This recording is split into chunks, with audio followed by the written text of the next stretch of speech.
Good morning, students. As we have completed our first chapter, now we are going to move to our second chapter, which is program structure.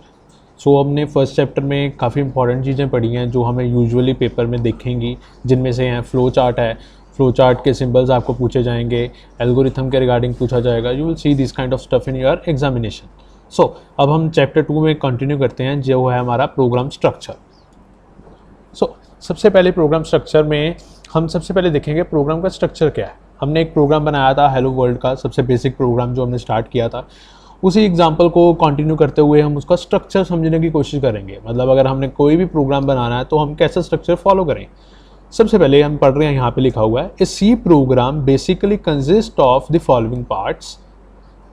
Number 1 preprocessor commands, number 2 functions, number 3 variables, number 4 statement and expressions, number 5 comments.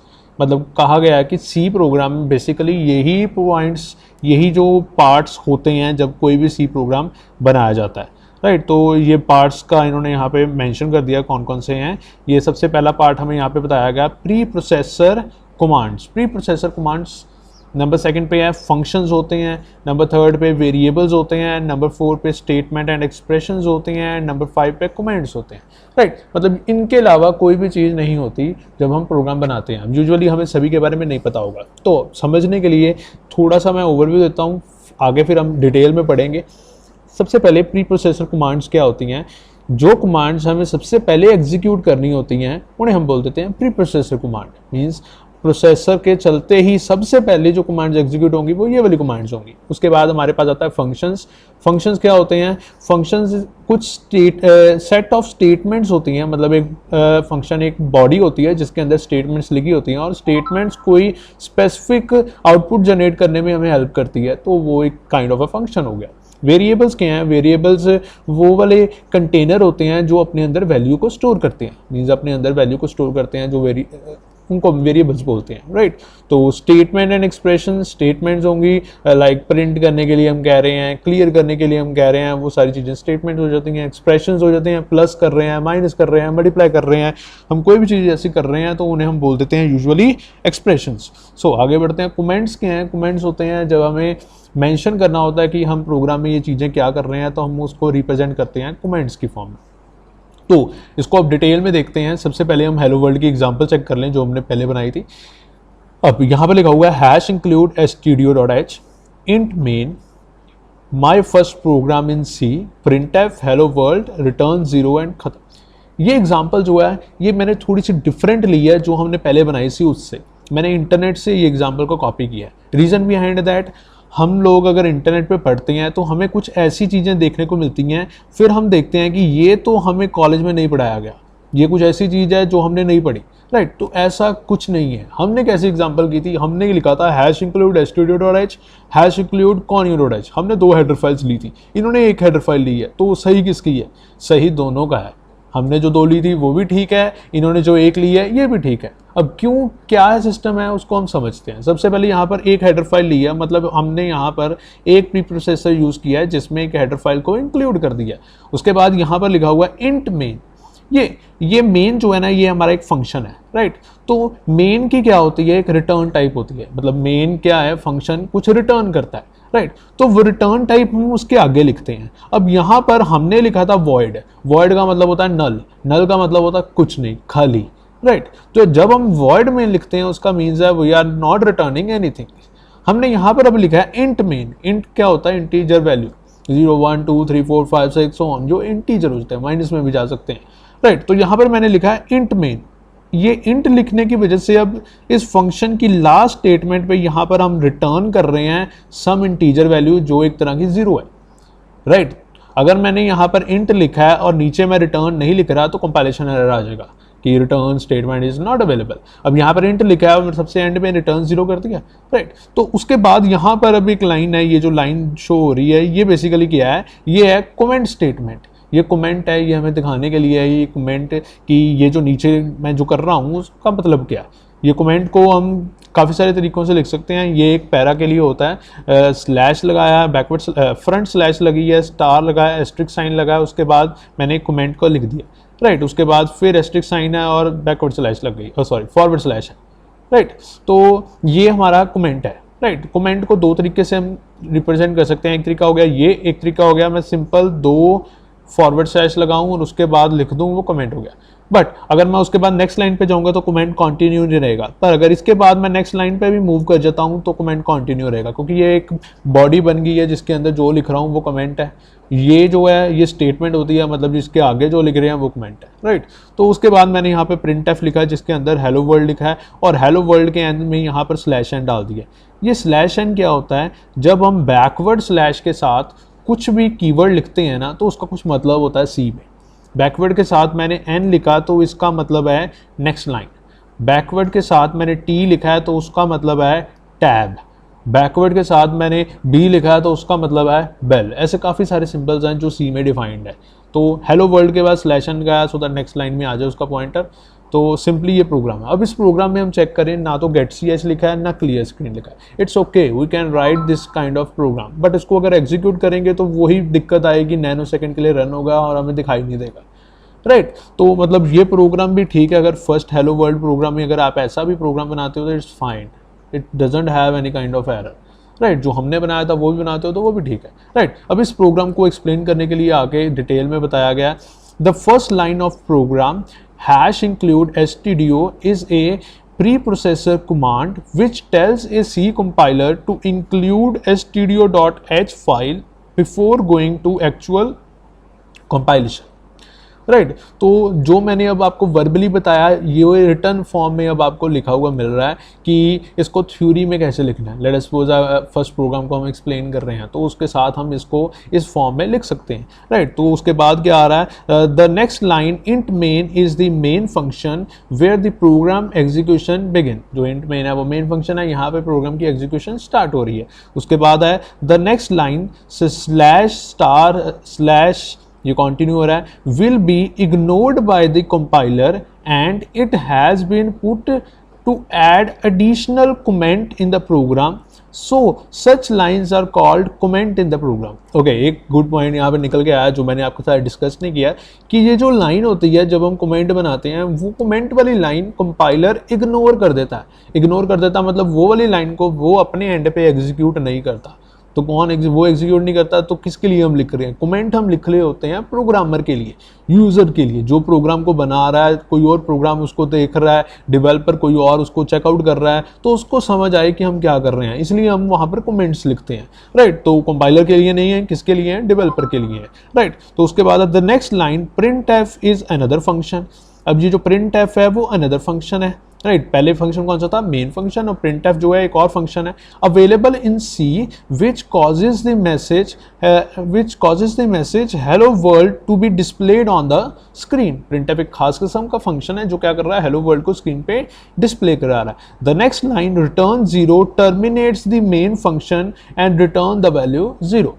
क्यों कर रहा है 0, क्योंकि वो integer return type थी उसकी, right. अगर integer ना होती तो रिटर्न 0 वाली लास्ट स्टेटमेंट हम नहीं लिखते, राइट। तो ये एक प्रॉपरली इलेबोरेटिव वे से हमने फर्स्ट प्रोग्राम को पढ़ लिया, हमने पहले भी पढ़ा था बट उसको थोड़ा डिटेल्ड में पढ़ लिया, जिसमें हमें स्ट्रक्चर भी क्लियर हो गया कि उसमें क्या क्या होते हैं, प्री प्रोसेसर होता है, फंक्शन होता है, वेरिएबल्स होते हैं, राइट। अब अगर इस प्रोग्राम में हम चेक करें वापस जाकर, यहाँ पर कोई वेरिएबल नहीं है, राइट, कोई वेरिएबल नहीं है। वेरिएबल कब होगा, अगर इसी प्रोग्राम को मैं कहूँ कि यहाँ पे प्रोग्राम बनाना है 2 नंबर को ऐड करने का, तब हम वेरिएबल का यूज़ करेंगे। अब ये प्रोग्राम क्या है, ये प्रोग्राम है कुछ डिस्प्ले कर रहा है, तो डिस्प्ले करने के लिए हमें डिस्प्ले करने वाली चीज़ चाहिए rather than वेरिएबल्स। वेरिएबल्स नहीं चाहिए, राइट। जब वेरिएबल्स की जरूरत पड़ेगी हम उसको प्रोग्राम में यूज करेंगे। मींस ये जो 5 थिंग्स हमने डिस्कस किए हैं, pre processor command, function, variable, statement, instruction, comments, ये जरूरी नहीं है ये पांचों प्रोग्राम के अंदर होंगी। हम हो सकता है कुछ चीज़ को निगलेक्ट भी कर दें, हम ना यूज करें, राइट। मतलब ये होती हैं, राइट। तो ये हमारा बेसिक सिनेरियो था जो फर्स्ट था प्रोग्राम के रिगार्डिंग। अब उसके बाद हमारे पास आते हैं टोकन्स इन सी। अब यहाँ पर कुछ वैल्यू एडेड वेरिएबल चीज़ों का नाम लिया जाएगा जो हमारी सी प्रोग्रामिंग में आती हैं, राइट। इनको हमें डेफिनेशन पॉइंट ऑफ व्यू से समझना है ये है क्या, राइट। तो सबसे पहले अब सी के अंदर आते हैं टोकन्स। टोकन्स क्या हैं वो हम पढ़ते हैं। A C program consist of various tokens. अब सी प्रोग्राम में बहुत सारे टोकन्स होते हैं, and tokens is either a keyword, an identifier, a constant, a string literal और a symbol. For example the following C statement consist of 5 tokens, right. तो वो कह रहा है टोकन्स के हैं जो प्रोग्राम में हम चीज़ें लिख रहे हैं, वेरिएबल्स लिख रहे हैं, कीवर्ड्स लिख रहे हैं, आइडेंटिफायर लिख रहे हैं, कांस्टेंट लिख रहे हैं, मतलब whatever we are writing in C program वो एक टोकन की फॉर्म में बन रहा है, राइट। तो ये जो नीचे अब लाइन लिखी है, इस लाइन में इसने कहा है कि हमारे पास कितने टोकन्स हैं, 5 टोकन्स हैं। हम चेकआउट करने की कोशिश करते हैं कैसे 5 टोकन है। एक हो गया नंबर 1 प्रिंटफ, राइट। उसके बाद यहाँ पर हमने ये जो एक ब्रैकेट लगाई है, राइट, करली राउंड ब्रेसेस जो स्टार्ट की है वो हमारा हो गया सेकंड 2। उसके बाद ये डबल कोट्स में हम हेलो वर्ल्ड लिख रहे हैं वो हो गया हमारा 3। उसके बाद ये जो बंद हो रही है ब्रैकेट वो हो गया हमारा 4, और उसके बाद जो सेमीकोलन लगा हुआ है वो हो गया हमारा 5। तो कितने टोकन्स हो गए 5। मतलब जो हर एक चीज़ जो एक स्मॉलेस्ट यूनिट होता है सी प्रोग्राम का, हम उसे एक टोकन की फॉर्म में भी बोल सकते हैं। अब चेक करो, मैंने प्रिंट एफ को टोकन बोला, प्रिंट को अलग नहीं बोला, एफ को अलग नहीं बोला, बिकॉज प्रिंट एफ जो इकट्ठा है, राइट। उसके बाद ये जो ब्रैकेट है, ये जो शुरू हो रही है ये अलग है। उसके बाद हेलो वर्ल्ड जो है डबल कोट्स में पूरा आ रहा है, हेलो को अलग नहीं बोल रहा, वर्ल्ड को स्लैश एन को अलग अलग नहीं बोल रहा, क्योंकि ये इकट्ठा है, राइट, एक स्ट्रिंग लिटरल है। अब इसको बोलो तो मैं, ये जो प्रिंट एफ है ये फंक्शन है, ये ब्रैकेट स्टार्ट हो रही है, ये ब्रेसेस हैं, सिंबल्स हैं, ये डबल कोट्स में जो लिखा है ये स्ट्रिंग लिटरल है, ये जो अगेन ब्रैकेट है सेमीकोलन है, इसको हम टर्मिनेशन बोलते हैं, राइट। तो मतलब टोकन सी के हैं smallest unit in C program, जो सी प्रोग्राम का सबसे छोटा यूनिट होता है उसको हम टोकन बोल देते हैं, राइट। तो उसके बाद हमारे पास आता है सेमीकोलन। अब सेमीकोलन्स के हैं,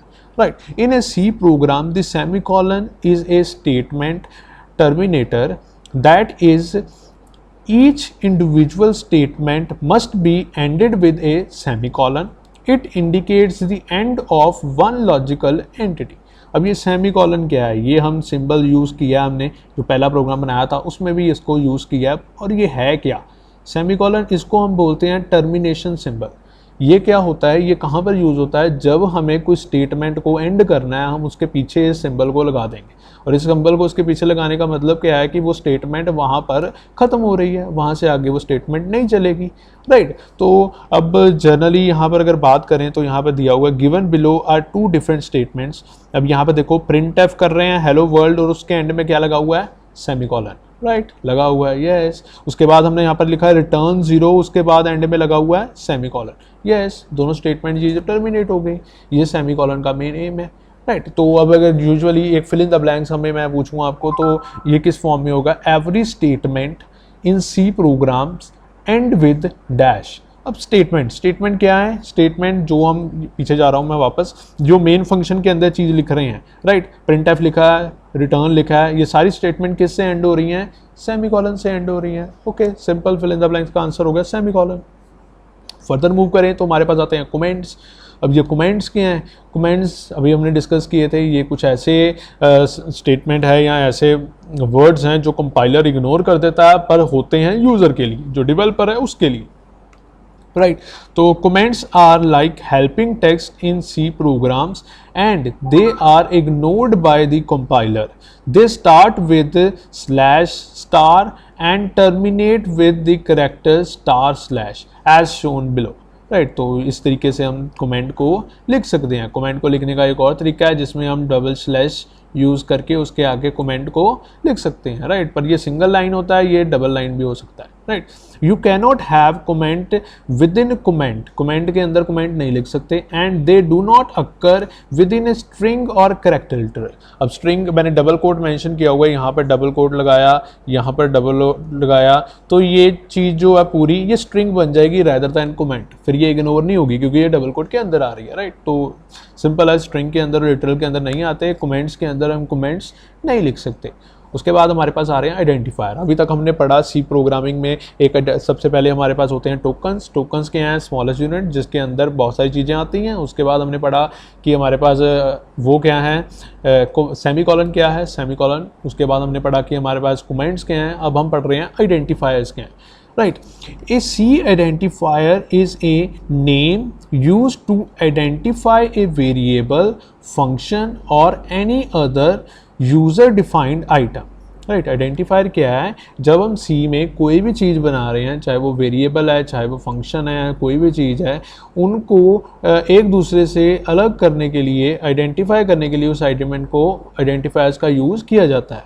identifier start with a letter A to Z, A से लेके जेड तक किसी भी लेटर से स्टार्ट हो सकते हैं, स्मॉल ए टू जेड किसी भी लेटर से स्टार्ट हो सकते हैं, और अंडरस्कोर से स्टार्ट हो सकते हैं, following by 0 or more letters, underscores and digits 0 to 9, मतलब ये सब आइडेंटिफायर्स, ये सिंबल्स यूज़ कर सकते हैं, लेटर्स यूज़ कर सकते हैं, स्टार्ट हो सकते हैं, right. C does not allow punctuation characters such as @ $, and percentage within identifier में ये तीन चीज़ें नहीं यूज होंगी, right. C is a case sensitive programming language, thus man power and man power are two different identifier in C, right. तो identifiers हमने clear किया, identifiers क्या होते हैं, उनमें क्या क्या यूज़ हो सकता है, A to Z यूज़ हो सकते हैं, स्मॉल मतलब capital letter, small letter, numbers, उसके बाद ये जो अंडरस्कोर है ये यूज़ हो सकता है, उसके बाद @ $, और ये परसेंटेज जैसे साइन नहीं यूज़ होते आइडेंटिफायर के अंदर, राइट। उसके बाद हमने पढ़ा कि ये केस सेंसिटिव है, अगर मैंने मैन पावर m बड़ा डाल के डाला है वो अलग होगा, अगर मैन पावर m छोटा करके डाल रहा हूँ वो अलग होगा, राइट, दोनों अलग अलग हैं। हेयर आर सब एग्जाम्पल ऑफ एक्सेप्टेबल आइडेंटिफायर। अब आइडेंटिफायर जैसे वेरिएबल का नेम हो रहा है, फंक्शन का नेम हो रहा है, कोई भी चीज़ ऐसी हो रही है उसको हम आइडेंटिफायर बोल रहे हैं। तो कुछ एक्सेप्टेबल आइडेंटिफायर हैं, मैंने MOHT लिखा, इज इट एक्सेप्टेबल, ज़ारा लिखा, ये भी एक्सेप्टेबल है, ABC लिख रहा हूँ ये भी एक्सेप्टेबल है, मूव अंडरस्कोर नेम ये भी एक्सेप्टेबल है, A_1 to 3 ये भी एक्सेप्टेबल है, माई नेम 50, फाइन अंडरस्कोर से स्टार्ट करके टेम्प लिखा है ये भी एक्सेप्टेबल है, सिंगल कैरेक्टर आइडेंटिफायर ये भी एक्सेप्टेबल है, एक नंबर के साथ लिख रहा हूँ ये भी डन है, रेट वैल्यू लिख रहा हूँ ये भी डन है। मतलब ये सारे तरह के आइडेंटिफायर हम बना सकते हैं। यूजुअली अगर मेरे को पूछो कि कैसा एक्सेप्टेबल नहीं है, अगर मैं लिखूँ मूव @ नेम, ये एक्सेप्टेबल नहीं है। क्यों? क्योंकि @ सिंबल हम यूज़ नहीं कर सकते, राइट। तो फर्दर मूव कर रहे हैं। आइडेंटिफायर्स के बाद हमारे पास आते हैं कीवर्ड्स। कीवर्ड्स क्या हैं?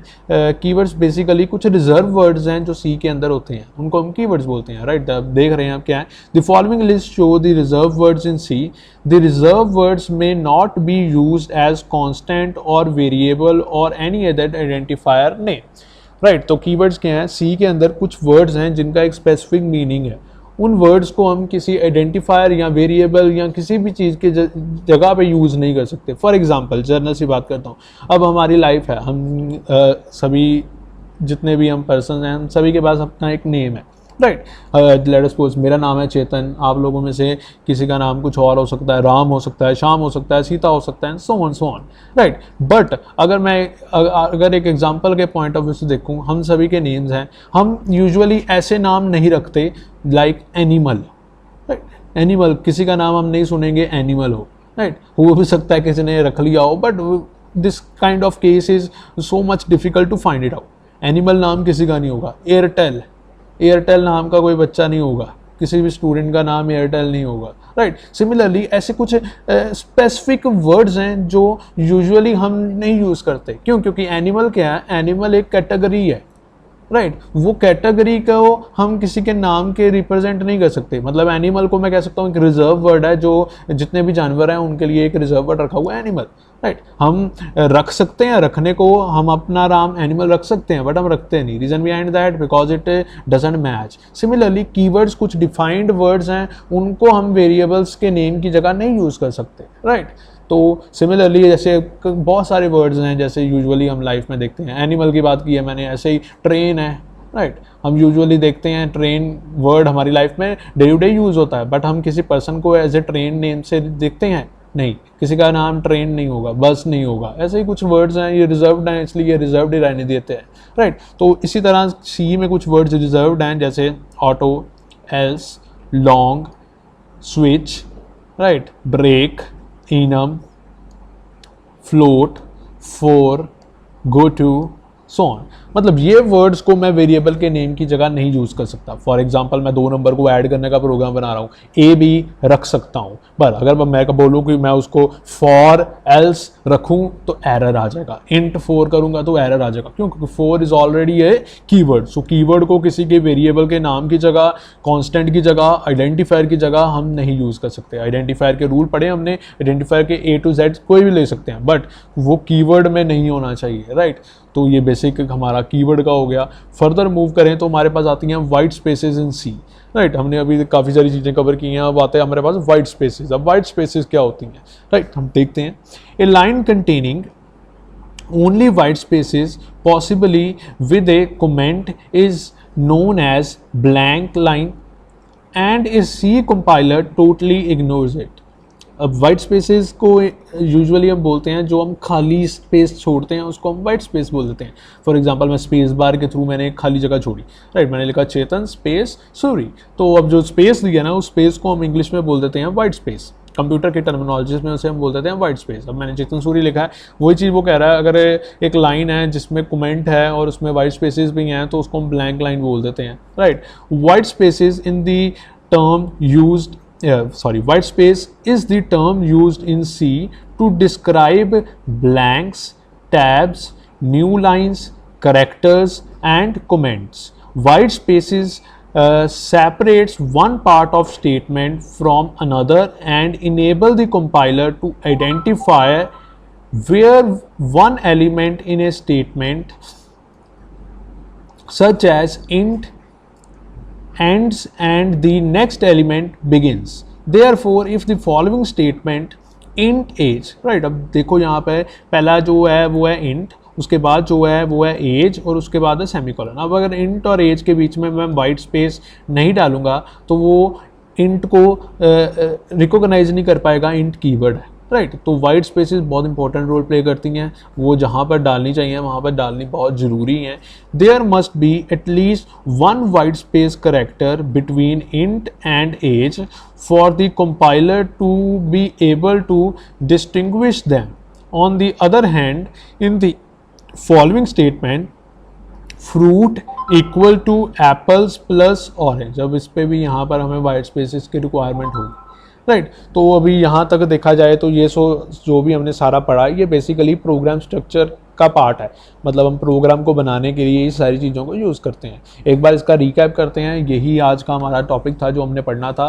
वाइट स्पेसेस, जो ब्लैंक स्पेसेस होती हैं वो हैं। वाइट स्पेसेस बहुत इंपॉर्टेंट है, जहाँ पर डालनी चाहिए वहाँ पर डालनी ज़रूरी है, उसके बिना हमारा काम नहीं सरेगा। उसके बाद हमारे पास थे कीवर्ड्स रिजर्व वर्ड्स हैं, इनका यूज़ बहुत ही ध्यान से करना पड़ेगा, राइट। तो ये इनका नेम जो है वो हम एग्जैक्टली दूसरे वेरिएबल्स आइडेंटिफायर उनको हम नहीं दे सकते। उसके बाद थे आइडेंटिफायर्स होते हैं नाम जो यूजुअली वेरिएबल्स के नेम को, फंक्शंस के नेम को और यूज़र डिफाइंड आइटम जो भी हम बना रहे हैं उनके नेम्स को हम आइडेंटिफायर्स देते हैं, राइट। तो आइडेंटिफायर्स के कुछ रूल्स हैं बनाने के लिए, वो रूल्स को हमें फॉलो करना पड़ेगा तभी हम आइडेंटिफायर प्रॉपरली बना सकते हैं। उसके बाद थे कमेंट्स कैसे बनाते हैं, राइट। नेक्स्ट है हमारे पास सेमीकोलन क्या है, सेमीकोलन का यूज़ क्या है। उसके पहले था टोकन्स क्या होते हैं सी में।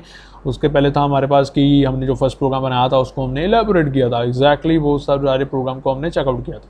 तो ये था हमारा स्टार्टअप जो हमने फर्स्ट लेक्चर एक कंडक्ट किया है जिसका चैप्टर नंबर 2 का, राइट, प्रोग्राम स्ट्रक्चर का। तो यूजुअली आप लोगों ने ये सारी चीज़ें एक बार चेकआउट कर लेनी है, उसके बाद हम जल्दी ही नेक्स्ट लेक्चर अपना स्टार्ट करेंगे। So that was enough for the today's lecture. कोई भी डाउट होगा वो हम डिस्कस करेंगे नेक्स्ट में। So thank you.